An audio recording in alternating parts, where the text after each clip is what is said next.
Oh, well, this is something we usually talk about in the morning. Traffic. But it is a holiday weekend, and well, when you have 5 lanes that converge to 1 lane, converge to 3 lanes, this is bound to happen. It was an interstate built in the 1960s. Anyway, this is 24 at Southmore Road. It is slow going out there. Not a report of an accident, just high volumes and congestion. Give yourself a little bit of extra time. Maybe take a state highway or, something like that to kind of get around the mess until you can get onto 75 or whichever direction you are going. The good news right now, you have dry driving conditions, Allison, but that is subject to change as this afternoon evolves into this evening.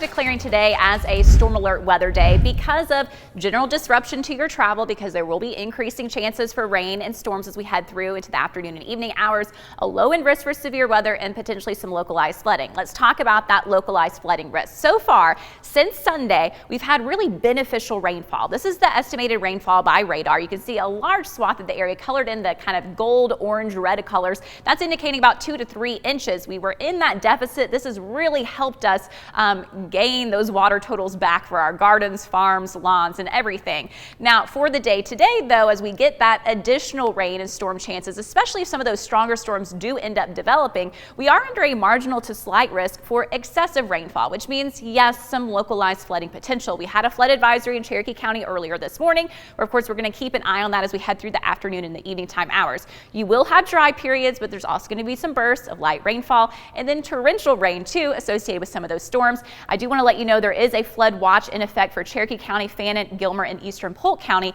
for today through until tomorrow morning. Now let's take a look at what we're talking about, that potential for severe weather. So we know there's going to be some activity. Now within that, there could be some embedded strong to severe storms. The biggest threat is going to be damaging wind. Our entire area has been highlighted by the Storm Prediction Center at about a 15% chance for that damaging wind risk. Now, additionally, it's not zero, it is low end, but we are looking at a tornado risk for our area.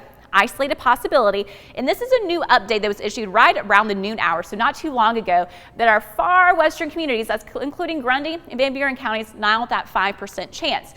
Hail risk, though, has been pushed basically out of our area. So 5% is mainly outside of our local area.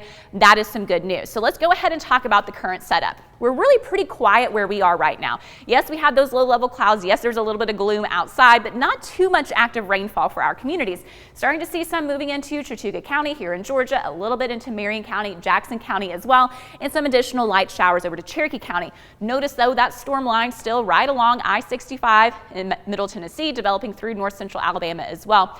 All this is moving from the southwest to the northeast. So there's a lot of south to north movement and just a little bit of east movement. So it's going to take some time for it to get here, but we want you to certainly be weather aware as we head through the afternoon and evening time hours. Again, you're certainly going to have some dry periods. It's a good time you can download the Local 3 weather app, and that way you can check their live radar if you need to run in and out for some errands, but you also know if there are some storms on the way. Here's about 5 p.m., seeing a wave of activity to the east, but another wave also to the west coming across our area.